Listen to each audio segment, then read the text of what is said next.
نحمده ونصلي ونسلم على رسوله الكريم اما بعد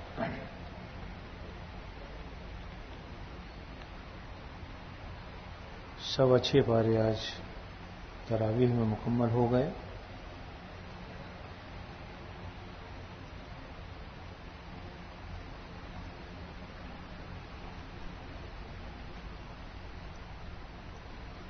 ایک اہم مسئلہ آج بیان کرنا ہے.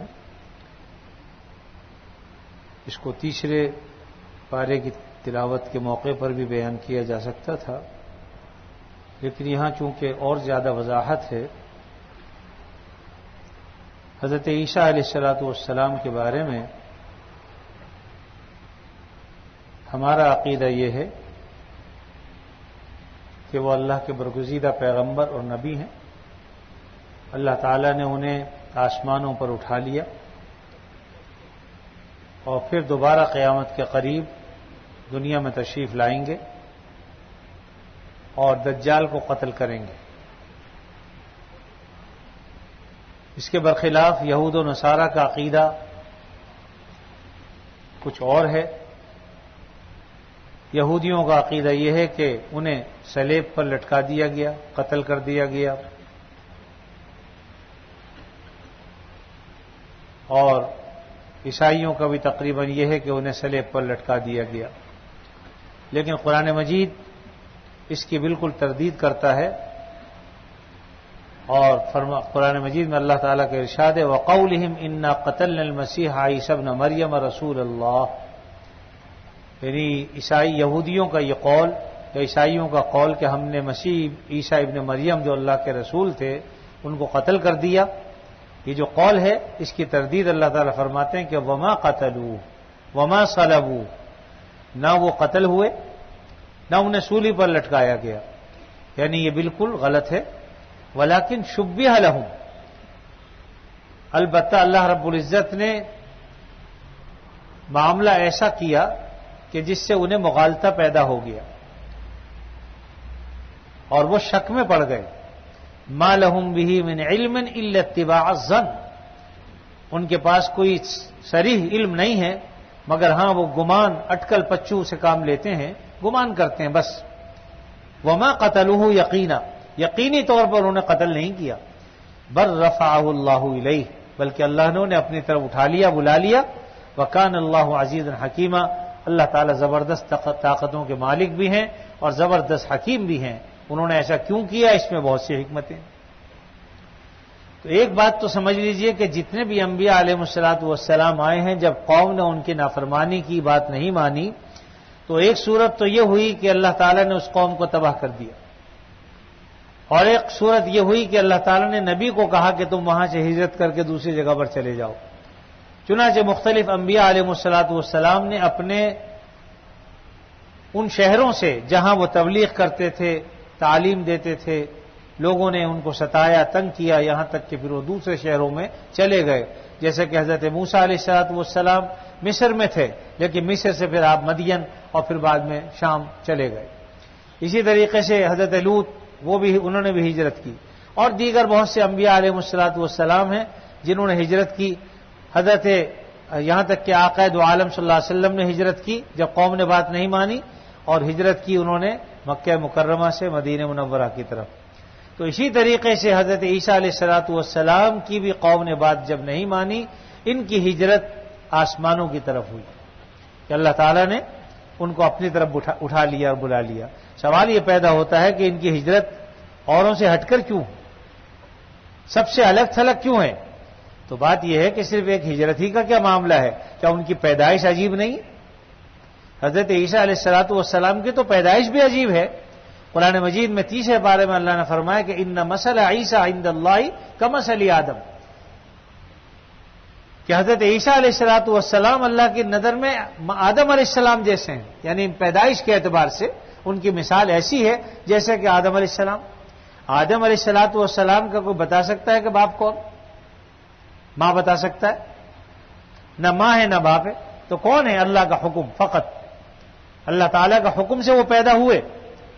پھر حضرت حوا حضرت آدم سے پیدا ہوئی، اور پھر ان دونوں سے قیامت تک آنے والی اولادیں اور انسان پیدا ہوں گے، سب اولاد آدم کہلاتے ہیں۔ تو بہرحال عیسیٰ علیہ السلام کی ہجرت اگر عجیب ہے تو ان کی پیدائش بھی تو عجیب ہے، وہ بغیر باپ کے اللہ نے ان کو پیدا کیا۔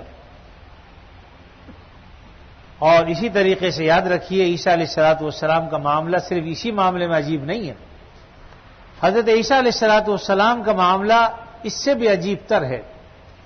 اللہ رب العزت نے نہ صرف یہ کہ بن باپ کے پیدا کیا، بلکہ قرآن مجید میں حضرت عیسیٰ علیہ السلام، ان کی والدہ کا ذکر، ان کی نانی کا ذکر، اور اسی طریقے سے ان کی نظر ماننے کا ذکر، اور پھر جو ان کو اللہ تعالیٰ حضرت مریم کو جو رزق عطا فرماتے تھے وہ، یہ ساری چیزیں قرآن مجید میں اتنی تفصیل کے ساتھ بیان کی گئی ہیں کہ خود نبی کریم صلی اللہ علیہ وسلم جن پر قرآن نازل ہوا ان کی بھی اتنی تفصیلات قرآن مجید میں نہیں، اتنی تفصیلات کہ کس طریقے سے حضرت عیسیٰ علیہ السلام پیدا ہوئے، اور پھر حضرت مریم جو ہے کہاں تشریف لے گئیں ولادت کے لیے، اور وہاں کھانے پینے کو کچھ نہیں تھا تو کس طریقے سے اللہ نے فرشتے کو بھیجا اور آ کر کہا کہ بھئی اس درخت کو ہلاؤ، کھجور کے درخت کو، اس سے تازہ کھجوریں تمہارے اوپر آئیں گی، گریں گی، وہ اٹھا کے کھاؤ۔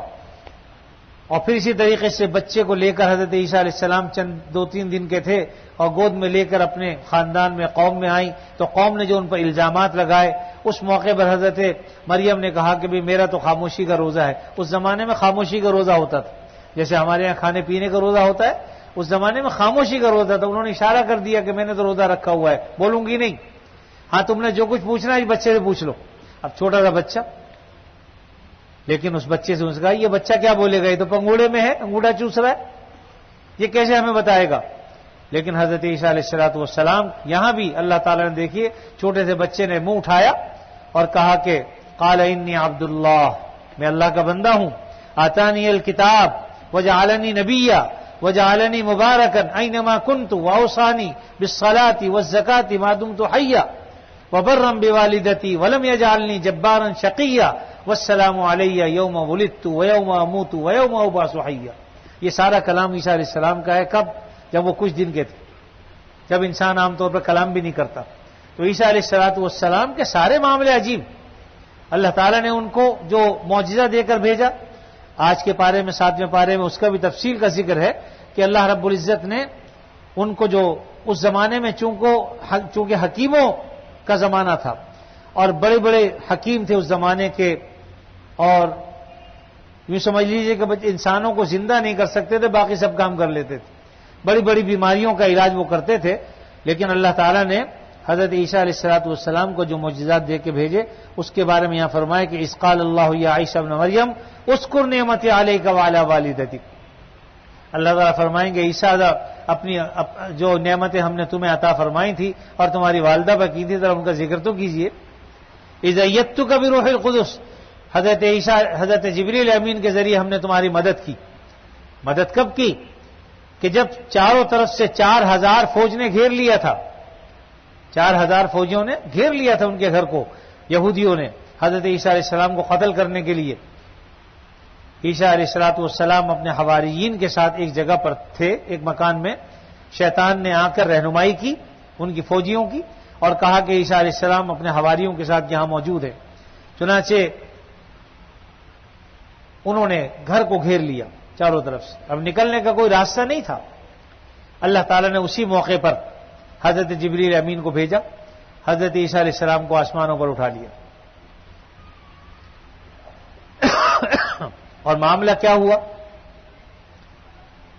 حضرت عیسیٰ علیہ السلام نے اٹھنے یعنی آسمانوں پر جانے سے پہلے اپنے حواریوں میں سے کہا کہ بھئی کوئی ہے ایسا جو میری خاطر باہر نکلے اور اپنی جان قربان کر دے؟ تو ایک حواری نے اپنے آپ کو پیش کیا اور کہا کہ میں حاضر ہوں۔ آپ نے اپنا کرتا اسے پہنایا اور جو ہے اس پر اللہ تعالیٰ نے شباہت ڈال دی عیسیٰ علیہ السلام۔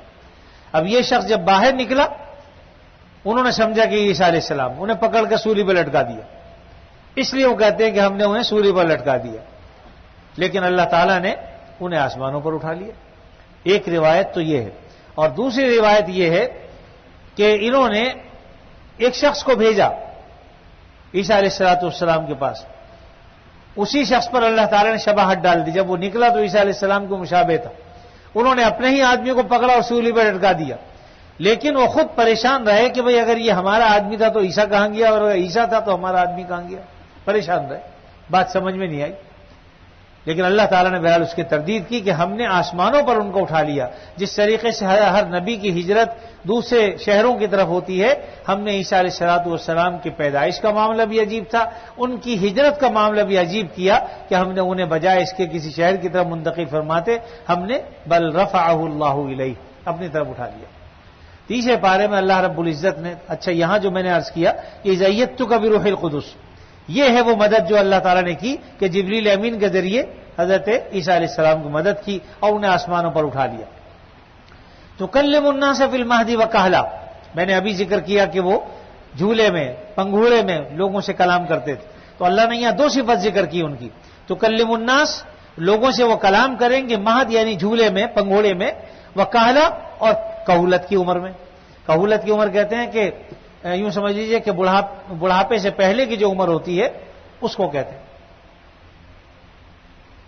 35-40 سال کی جو عمر ہے. تو دیکھیے یہاں خود تعجب ہوتا ہے نا اللہ تعالیٰ کے کلام سے. بھائی بچپن میں تو اگر کوئی کلام کرتا ہے تو تعجب کی بات ہے، لیکن 30-35 سال کا آدمی کلام کرے تو کیا یہ بھی تعجب کی بات؟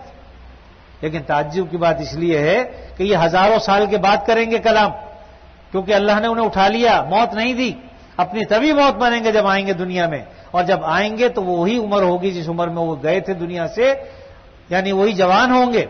دوبارہ شادی ہوگی، ان کی اولاد ہوگی، اور پھر اس کے بعد جب انتقال ہوگا تبھی طور پر نبی کریم صلی اللہ علیہ وسلم کے پہلو میں دفن ہوں گے.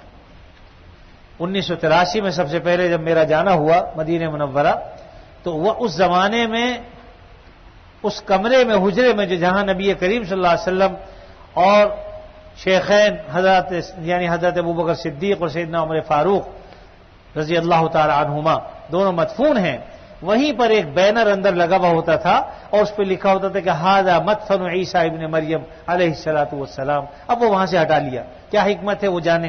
لیکن اگر جالی میں جھانک کر دیکھو تو یہ باقاعدہ بینر نظر آتا تھا کہ یہ مدفن ہے، دفن ہونے کی جگہ ہے عیسیٰ علیہ الصلوۃ والسلام کی. 1982-83 تک تو میں نے بھی دیکھا. اور قرآن و حدیث بھی یہی کہتے کہ وہ یعنی روایات سے پتہ چلتا ہے کہ جب دنیا میں تشریف لائیں گے ان کا نکاح ہوگا، ان کی اولادیں ہوں گی، اور پھر اپنی طبی موت وہ مریں گے، کیونکہ موت تو سب کو ہے. عیسیٰ علیہ الصلوۃ والسلام کو بھی موت آئے گی، لیکن اپنی طبی موت آئے گی. تب لازمی بات ہے کہ یہ تعجب کی بات ہے کہ ایک شخص ہزاروں سال کے بعد دنیا میں واپس آ کر اب ہم کہولت کی عمر میں کلام ہو رہا ہے لوگوں سے، اس لیے یہ بھی اعجاز، معجزہ ہے. اس لیے فرمایا کہ بچپن میں بھی کلام کریں گے، بڑھاپے میں بھی کلام کریں گے. وَإِذْ عَلَّمْتُكَ الْكِتَابَ وَالْحِكْمَةَ وَالتَّوْرَاةَ وَالْإِنْجِيلَ. آگے فرمایا وَإِذْ تَخْلُقُ مِنَ الطِّينِ كَهَيْئَةِ الطَّيْرِ. اللہ تعالیٰ نے ان کو یہ بھی سکھایا کہ وہ پرندوں، مٹی کے پرندے بناتے تھے، چڑیے بناتے تھے اور چیزیں بناتے تھے. بِإِذْنِی، میری اجازت سے. دیکھیے یہ بھی کہہ لیجیے، یعنی اس سے یہ بھی پتہ چل گیا کہ اختیار کسی کو نہیں. اللہ تعالیٰ جب چاہیں، جیسا چاہیں، کسی بھی نبی ولی کے ہاتھ پر کچھ بھی دکھا سکتے ہیں. اگر ولی کے ہاتھ پر ہے تو کرامت ہے، نبی کے ہاتھ پر ہے تو معجزہ ہے، اسی کو تو کہتے. لیکن خود نبی میں، ولی میں کوئی طاقت نہیں کچھ کرنے کی. وہ سب بھی اللہ ہی کی مدد، اس اللہ سے مدد مانگتے ہیں، پھر اللہ تعالیٰ جو چاہیں اللہ کرتے، اللہ تعالیٰ ہی. اس لیے اس یقین کو تو پکا ذہن میں بٹھا لیجئے کہ اللہ کے حکم کے بغیر پتہ بھی نہیں ہلتا. اس لیے اب بار بار اللہ تعالیٰ فرما رہے ہیں کہ وَيَسْتَخْلُقُ مِنَ الطِّينِ كَهَيْئَةِ الطَّيْرِ بِإِذْنِی. وہ پرندوں کو پیدا کرتے تھے، تخلیق کرتے تھے. کس طریقے سے؟ کہ بناتے تھے اپنے ہاتھ سے. بِإِذْنِی کہہ دیا کہ کیونکہ ہر ایک کے لیے جائز نہیں بنانا، تصویر بنانا، اس کو اس طریقے سے بنانا جیسے جاندار ہوتے ہیں، لیکن کہہ دیا بِإِذْنِی. جب میں نے کہہ دیا تو اعتراض ختم، کیونکہ اللہ مالک ہے، جیسے چاہیں کہیں کرے. پھر فرمایا فَتَنْفُخُ فِیہا فَتَکُونُ طَیْرًا بِإِذْنِی. پھر اس میں پھونک مارتے تھے، پھر وہ پرندہ بن جاتا تھا میرے حکم سے. یعنی وہ جو مٹی کی چڑیا بنائی، مٹی کا پرندہ بنایا، فَتَنْفُخُ فِیہا، پھر اللہ تعالیٰ کے حکم سے اس میں پھونک مارتے تھے. فَتَکُونُ طَیْرًا، تو وہ پرندہ بن جاتا تھا بِإِذْنِی، میری اجازت سے. وَتُبْرِئُ الْأَكْمَحَ وَالْأَبْرَصَ بِإِذْنِی. اسی طریقے سے جو لا علاج مرض ہوتے تھے، برس کی بیماری ہوتی تھی، مادرزاد اندھے ہوتے تھے، ان کی آنکھوں پر ہاتھ پھیرتے تھے، بینائی لوٹ آتی تھی۔ برس کے داغ ہوتے تھے، ان کے اوپر چہرے پر اور سر پہ ہاتھ پھیرتے تھے، وہ جاتے رہتے تھے۔ تو اس کو فرمایا کہ وَتُبْرِئُ الْأَكْمَحَ وَالْأَبْرَصَ بِإِذْنِي، میری اجازت سے۔ وَإِسْتُخْرِجُ الْمَوْتَىٰ بِإِذْنِي، صرف یہی نہیں، قبر پہ کھڑے ہو کے کہتے تھے قُم بِإِذْنِ اللَّهِ، اللہ کے حکم سے کھڑے ہو جاؤ، تو ہزاروں سال پرانا مردہ اٹھ کے کھڑا ہو جاتا تھا اور اٹھ کے کھڑا ہو گیا۔ تو کون کر سکتا ہے یہ کام؟ تو یہ سارے کام اللہ تعالیٰ نے عیسیٰ علیہ السلام کو، یہ اس زمانے کے معجزات تھے جو عیسیٰ علیہ السلام کو دیے۔ وَإِسْتُخْرِجُ الْمَوْتَىٰ بِإِذْنِي، یہ سارے کے سارے معجزات، تو یہ سب تعجب کی چیزیں ہیں یا نہیں؟ لیکن عیسیٰ علیہ السلام کو اللہ نے عطا فرمائی۔ اسی طریقے سے جیسا کہ میں نے عرض کیا کہ بہت تفصیل کے ساتھ اللہ تعالیٰ نے قرآن مجید میں عیسیٰ علیہ السلام کا، ان کی والدہ حضرت مریم کا، پھر حضرت مریم کی والدہ یعنی عیسیٰ علیہ السلام کی نانی کا، جنہوں نے نظر مانی تھی کہ انی نذرت للرحمن، میں یہ نظر مانتی ہوں کہ جو بچہ بھی میرے ہوگا میں اسے بیت المقدس کی خدمت کے لیے وقف کر دوں گی۔ لیکن جب ان کے ہاں ولادت ہوئی تو حضرت مریم پیدا ہوئی، تو انہوں نے کہا کہ وَلَيْسَ الذَّكَرُ كَالْأُنثىٰ، یعنی یہ تو ہے میرے ہاں تو انی وضعتها انثى، کہ میں نے تو بچی کو جنم دیا ہے، میرا تو خیال یہ تھا کہ لڑکا ہوگا، اور وہ خدمت عام طور پہ بیت المقدس، بیت اللہ، مسجد کی خدمتیں عام طور پر لڑکے کیا کرتے ہیں، لیکن انی وضعتها انثى، میرے ہاں تو لڑکی پیدا ہوئی۔ اللہ تعالیٰ نے فرمایا کہ لیس الذکر کالانثیٰ، یہ جو لڑکی ہے یہ لڑکوں سے بھی کہیں بڑھ کر، فکر مت کرو اس کی۔ وَإِنِّي سَمَّيْتُهَا مریم، اور میں نے اس کا نام مریم رکھا۔ وَإِنِّي أُعِيذُهَا بِكَ وَذُرِّيَّتَهَا مِنَ الشَّيْطَانِ الرَّجِيمِ، میں نے اس کو بھی، اس کی اولاد کو بھی شیطان مردود کے شر سے اللہ کی پناہ میں دے دیا۔ تو بات یہ ہے کہ یہ ساری چیزیں اللہ تعالیٰ نے تفصیل کے ساتھ بیان فرمائی ہیں تیسرے پارے کے اندر۔ فَتَقَبَّلَهَا، اللہ تعالیٰ نے ان کی دعا کو قبول کر لیا۔ رَبُّهَا بِقَبُولٍ حَسَنًا وَأَنبَتَهَا نَبَاتًا حَسَنًا، اور اللہ تعالیٰ نے ان کی تربیت جو کی بڑے اچھے طریقے سے، وہ بہت تیزی کے ساتھ جو ہے ان کی تربیت ہونے لگی۔ وَكَفَّلَهَا زَكَرِيَّا، حضرت زکریا علیہ السلام نے ان کو کفالت میں لیا۔ لیکن یہ ساری تفصیلات موجود ہیں قرآن مجید میں کہ کس طریقے سے چھوٹی سی بچی تھی، پھر وہ جا کر وہاں پر گئی، اب کس کے حوالے کریں چھوٹی سی بچی کو؟ تو قرآن نے بیان کیا کہ پھر وہاں پر یہ تھے کہ بہت سارے بڑے بڑے بزرگ ہوا کرتے تھے، ان سب کی خواہش تھی کہ اس کو ہم پالیں، اپنی کفالت میں لے لیں۔ تو اللہ تعالیٰ نے ان کو کہا کہ اس کے لیے تم ایسا کرو کہ جس قلم سے تم کتاب اللہ کو لکھتے ہو وہ سارے قلم اپنے اپنے قلم دریا میں ڈال دو، جس کا قلم الٹی سمت میں چل پڑا بس وہ کفالت کرے گا۔ تو سب نے اپنے اپنے قلم جو ہے دریا میں ڈال دیے، سب کے قلم دریا کے بہاؤ پر یا نہر کے بہاؤ پر چل پڑے، حضرت زکریا علیہ السلام کا قلم الٹا چل پڑا۔ فیصلہ ہو گیا کہ بھئی یہ کفالت کریں گے۔ ان کے خالو بھی تھے، ان کے گھر میں ان کی خالہ تھی، اس لیے آسانی تھی تربیت کے لیے اور ان کی پرورش کے لیے۔ تو اللہ تعالیٰ نے یہ تدبیر ان کو بتلائی، اور جو قلم تھے ان کے اس طرح الٹے چل پڑے۔ تو قرآن مجید میں اللہ تعالیٰ نے تفصیل کے ساتھ حضرت مریم اور ان کی والدہ کا پورا تفصیل کے ساتھ ذکر کیا ہے قرآن مجید میں۔ اتنی تفصیلات نبی کریم صلی اللہ علیہ وسلم کے بارے میں بھی نہیں آئیں گی۔ اور پھر ساری کی ساری غیب کی خبریں اس قرآن مجید میں وحی کے ذریعے آقا دو عالم صلی اللہ علیہ وسلم کو دی گئیں، اور یہ کہا گیا ذالک من انباء الغیب نوحیہ الیک، اے نبی صلی اللہ علیہ وسلم یہ غیب کی خبریں ہیں جو ہم آپ کو دے رہے ہیں، نوحیہ الیک، اس کی ہم نے آپ کو وحی کی ہے۔ وما كنت لديهم اذ يلقون اقلامهم ايهم يكفل مریم، آپ اس وقت وہاں موجود نہیں تھے جب وہ اپنے قلموں کو ڈال رہے تھے کہ کون کفالت کرے گا مریم کی۔ وما كنت لديهم اذ يختصمون، اور آپ اس وقت وہاں موجود نہیں تھے جب آپس میں وہ جھگڑ رہے تھے، وہ کہتا تھا میں کروں گا، وہ کہتا میں اس کو اپنی گود لوں گا، پھر اللہ تعالیٰ نے فیصلہ کر دیا کہ بھئی قلموں کو ڈالو اس طریقے۔ تو یہ ساری تفصیلات اللہ تعالیٰ نے قرآن مجید میں بیان فرما دی ہیں۔ یہ کیوں کی ہیں؟ کیونکہ عیسیٰ علیہ السلام نے دوبارہ آنا ہے، تو کسی اور نبی نے اب نہیں آنا، چونکہ نبی کریم صلی اللہ علیہ وسلم کے بعد کوئی نبی نہیں آئے گا، اس لیے اللہ نے اپنے نبی کے ذریعے سے یہ تمام احکامات، تمام تفصیلات بیان کر دی تاکہ عیسیٰ علیہ السلام جب آئیں تو پہچاننے میں کسی کو ذرہ برابر مغالطہ نہ ہو، فوراً پہچان دیں۔ پھر اللہ رب العزت نے عیسیٰ علیہ السلام سے 5 وعدے کیے تھے۔ وقت ہے عیسیٰ علیہ الصلوۃ والسلام سے 5 وعدے کیے تھے، جس کو تیسرے پارے میں تفصیل کے ساتھ اللہ رب العزت نے ذکر کیا ہے.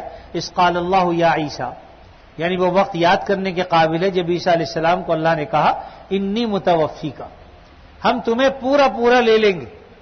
دیکھیے متوفی کا جو لفظ ہے یہ وفات سے بھی ہے، پورا لے لینے کے معنی میں آتا ہے.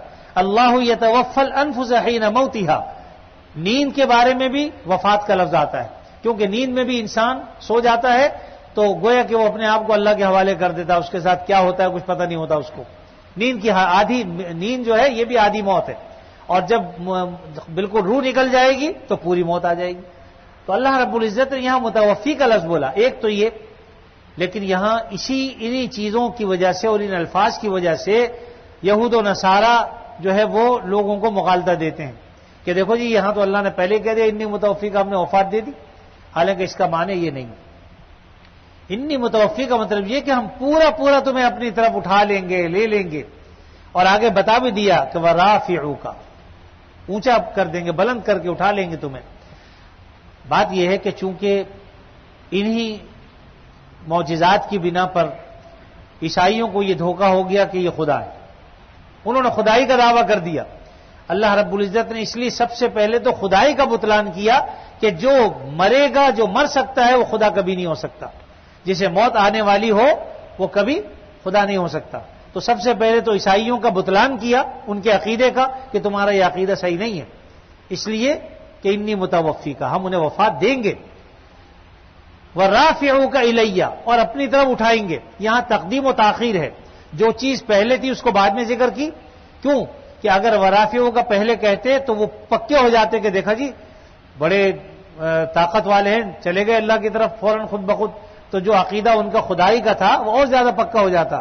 اس لیے اللہ نے پہلے بتلان کیا کہ خدا نہیں ہے، لیکن ہاں ہم انہیں اپنی طرف بلا لیں گے. ایک وعدہ تو یہ کیا تھا کہ وہ تبھی موت مریں گے، یہودیوں کے ہاتھوں قتل نہیں ہوں گے. انی متوفی کا، ہم وفات دیں گے ان کو. یہ یہود کا یہ تھا کہ ہم انہیں قتل کریں گے، سولی پر لٹکائیں گے. تو اللہ تعالیٰ نے اس کی تردید فرمائی کہ یہ ایسا نہیں کر سکیں گے، اور ان کی وفات جو ہے ہمارے حکم سے ہوگی. انی متوفی کا. دوسرا بتا دیا وَرَافِعُوكَ إِلَيَّ، اور ہم اپنی طرف انہیں اٹھا لیں گے. وَمُطَهِّرُكَ، اور ہم انہیں تمام الزامات سے پاک کر دیں گے. دیکھیے عیسائیوں نے، یہودیوں نے عیسیٰ علیہ السلام پر نہ جانے کیا کیا الزامات لگائے.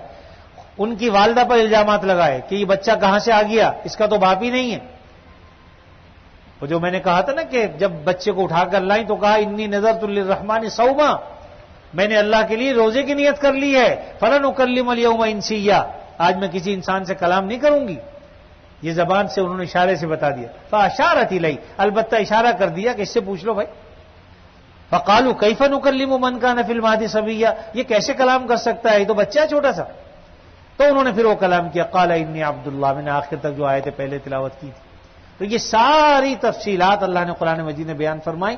تو پہلے بتا دیا کہ متوفی کا، کہ تبھی موت مریں گے. وَرَافِعُوكَ إِلَيَّ، اپنی طرف ہم اٹھا لیں گے. وَمُطَهِّرُوكَ، اور تمام الزامات سے ان کو بری کر دیں گے. کیسے؟ نبی کریم صلی اللہ علیہ وسلم کے ذریعے سے. اللہ نے قرآن مجید میں حضرت عیسیٰ علیہ السلام کی برات فرما دی کہ وہ تمام الزامات سے پاک ہیں جو الزامات کے عیسائی یا یہودی ان پر لگاتے ہیں، ان کی والدہ پر لگاتے ہیں. تو قرآن مجید کے ذریعے سے اللہ نے ان کی برات فرما دی کہ بالکل پاک، طیب اور طاہر ہے. کسی قسم کا الزام بھی جو ان پر لگایا جاتا ہے وہ درست نہیں ہے بلکہ غلط. اور آگے فرمایا کہ وَجَاعِلُ الَّذِينَ اتَّبَعُوكَ فَوْقَ الَّذِينَ كَفَرُوا إِلَى يَوْمِ الْقِيَامَةِ، یہ 5واں وعدہ ہے کہ قیامت تک ہم ان کا ذکر جو ہے وہ کافروں پر اونچا کر دیں گے. یعنی کافروں کے مقابلے میں، یہودیوں کے مقابلے میں اور دوسروں کے مقابلے میں عیسائی جو ہے اور مسلمان کثرت کے ساتھ ہوں گے. آپ دیکھیے عیسیٰ علیہ السلام کا ذکر عیسائی تو کرتے ہی ہیں، مسلمان بھی کرتے ہیں. مسلمانوں کا عقیدہ کیا ہے؟ کیونکہ ہم اس عقیدے میں عیسائی اور ہم برابر ہیں کہ ہم بھی نبی مانتے ہیں، وہ بھی نبی مانتے ہیں. اس سے آگے جو تمام تفصیلات ہیں وہ کہتے ہیں کہ وہ خدا بھی تھے یا خدا کے بیٹے تھے، اللہ تعالیٰ معاف کرے. ان عقائد میں ہم شریک نہیں، لیکن اس میں کہ وہ نبی تھے، اللہ کے برگزیدہ پیغمبر تھے، اس میں وہ بھی شریک ہیں، ہم بھی شریک ہیں. تو عیسائیوں اور مسلمانوں کو اگر ملایا جائے تو قیامت تک ان کی تعداد ہمیشہ زیادہ رہے گی، جو یہودیوں سے ہمیشہ بڑھ چڑھ کر رہیں گے. تو اللہ تعالیٰ نے ان کے ماننے والوں کو قیامت تک کے لیے غالب بھی کر دیا. اب ماننے والوں میں مسلمان بھی ہیں، ماننے والوں میں عیسائی بھی ہیں۔ اور پھر چھٹے پارے میں آج جو تلاوت کی گئی ہے اس میں یہ بھی ہے کہ قیامت کے قریب جب تشریف لائیں گے دنیا میں تو اللہ رب العزت حضرت عیسیٰ علیہ السلام کی موت سے قبل یہ کریں گے کہ جتنے بھی عیسائی ہوں گے انہیں اپنی غلطی کا احساس ہوگا اور وہ سب مسلمان ہو جائیں گے۔ چنانچہ قرآن مجید میں اللہ رب العزت نے اس کو ذکر بھی فرمایا ہے، وَإِنَّ مِنْ أَهْلِ الْكِتَابِ إِلَّا لَيُؤْمِنَنَّ بِهِ قَبْلَ مَوْتِهِ، اہل کتاب ایمان لے آئیں گے قبل موتہ، عیسیٰ علیہ السلام کی موت سے پہلے، وَيَوْمَ الْقِيَامَةِ يَكُونُ عَلَيْهِمْ شَهِيدًا، اب قیامت کے دن شہادت بھی دیں گے۔ تو بہرحال جو غلط عقیدے پہ مرے وہ الگ ہیں۔ دیکھیے دو باتیں ہیں، ایک یہ کہ نبی تو وہ بھی مانتے ہیں لیکن وہ ساری باتوں پر یقین نہیں کرتے، کیونکہ عیسیٰ علیہ السلام کا عقیدہ یہ بھی تھا کہ میرے بعد اللہ تعالیٰ ایک نبی پیدا کریں گے جو آخری نبی ہوں گے، ان کا ماننا بھی ایمان کے لیے ضروری ہے، نجات کے لیے ضروری ہے۔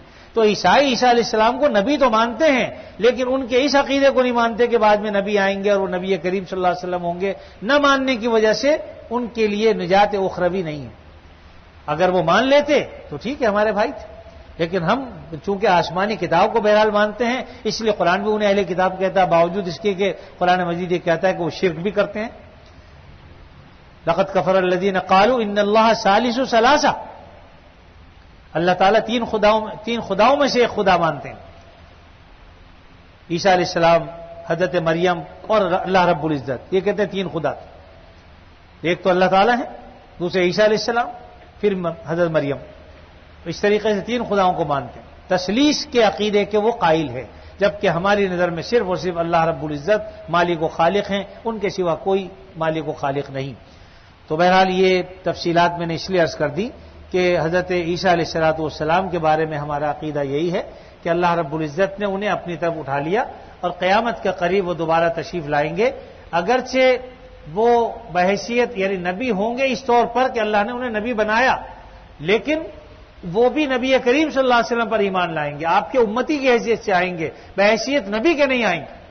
اس کی صورت ایسی ہے کہ یہاں کا گورنر اگر افغانستان چلا جائے، کہیں چلا جائے تو ہے تو گورنر ہی، چاہے وہاں پر گورنر نہیں ہوگا وہ، لیکن اپنے علاقے میں تو گورنر ہے۔ اسی طریقے سے اپنے وقت پر وہ نبی تھے اور اللہ کے علم میں وہ نبی ہیں، اور البتہ وہ امتی ہوں گے نبی کریم صلی اللہ علیہ وسلم کے اعتبار سے کہ آپ پر ایمان لائیں گے، اور بحیثیت امت کے اسی لیے جب وہ تشریف لائیں گے تو اس طریقے سے آئیں گے کہ ان کے بالوں سے پانی ٹپک رہا ہوگا، ایسا معلوم ہوگا کہ ابھی ابھی غسل کر کے تشریف لائے۔ یعنی اتنی تفصیلات بتلائی ہیں قرآن و حدیث میں، احادیث تواتر کے ساتھ ہیں حضرت عیسیٰ علیہ السلام کی۔ 100 احادیث تو حضرت مفتی شفیع صاحب رحمۃ اللہ علیہ نے عربی میں کتاب جو ہے وہ لکھی ہے، اس میں جمع فرما دی ہیں۔ پھر اس میں شیخ عبد الفتاح ابو غدہ، یہ شام کے حلب کے ایک بہت بڑے عالم تھے، انتقال ہو گیا، اللہ تعالیٰ ان کی مغفرت فرمائے، تو انہوں نے اس کو پھر شائع کرایا بیروت سے۔ اس طرح بے شمار علماء کرام نے اس موضوع پر کتابیں لکھی ہیں، اس لیے انشاءاللہ خلط ملط ہونے کا کوئی اندیشہ نہیں ہے۔ حضرت مولانا شاہ کشمیری رحمۃ اللہ علیہ، مولانا ادریس کاندلوی رحمۃ اللہ علیہ، دیگر اکابرین نے بہت ساری کتابیں اس موضوع پر لکھی ہیں تاکہ امت کے لیے مسئلہ بالکل واضح ہو جائے۔ تو اس لیے یہ عقیدہ رکھنا چاہیے کہ عیسیٰ علیہ السلام تشریف لائیں گے اور اللہ تعالیٰ ان کے ہاتھوں دجال کا خاتمہ کریں گے۔ تو دیکھیے دجال کی علامات بھی بیان کی، اس لیے کہ دجال نے بھی آنا ہے، عیسیٰ علیہ السلام اس کے خاتمے کے لیے آئیں گے، اس لیے ان کی بھی علامات بیان فرمائی۔ تو جب تشریف لائیں گے اس وقت عصر کا وقت ہوگا غالباً، اور امام صاحب آگے جو ہے مصلی پر ہوں گے، اس وقت ذہن میں نہیں کہ عصر کا ہوگا یا فجر کا، لیکن بہرحال آگے بڑھنے کے لیے ہوں گے تو عیسیٰ علیہ السلام تشریف لائیں گے، ان سے کہا جائے گا کہ آپ آگے بڑھ کر امامت کیجئے، تو وہ کہیں گے کہ نہیں، میں تو بحیثیت امتی کے آیا ہوں، امامت آپ ہی کیجیے۔ تو بہرحال حضرت عیسیٰ علیہ السلام نے آنا ہے انشاءاللہ، اس عقیدے کو یہ ذہن میں رکھنا چاہیے، اور تثلیث کا جو عقیدہ ہے وہ ہمارے نظریے سے باطل ہے۔ اللہ تعالیٰ اپنے فضل و کرم سے ہمیں بات کو سمجھ کرنے کی اور عمل کی توفیق عطا فرمائے۔ الحمدللہ رب العالمین والعاقبۃ للمتقین والصلاۃ والسلام علی رسولہ الکریم سیدنا مولانا محمد وعلی آلہ واصحابہ اجمعین۔ یا اللہ اپنے فضل خاص سے ہمارے گناہوں کو معاف فرما، ہمیں عافیت نصیب فرما، ہر شر سے فتنے سے اللہ ہماری حفاظت فرما، ہمارے بیماروں کو شفا عطا فرما، جو مقروض ہیں ان کے قرضوں کو ادا فرما، جو پریشان حال ہیں ان کی پریشانیوں کو دور فرما، جب تک زندہ رہیں آپ صلی اللہ علیہ وسلم کی تعلیمات پر دل و جان سے عمل کرنے کی توفیق عطا فرما۔ جتنے مسلمان مرد و عورت اس دنیا سے رخصت ہو چکے اللہ ان کی مغفرت فرما، ان کے درجات کو بلند فرما، اور ہم جب تک زندہ رہیں آپ صلی اللہ علیہ وسلم کی تعلیمات پر عمل کرنے کی ہمیں توفیق عطا فرما، اور ہم میں سے جس کسی کا جب کبھی وقت آخر آئے خاتمہ ایمان پر فرما۔ وصلی اللہ تعالی علی خیر خلقہ محمد وعلی آلہ واصحابہ اجمعین، آمین برحمتک یا ارحم الراحمین۔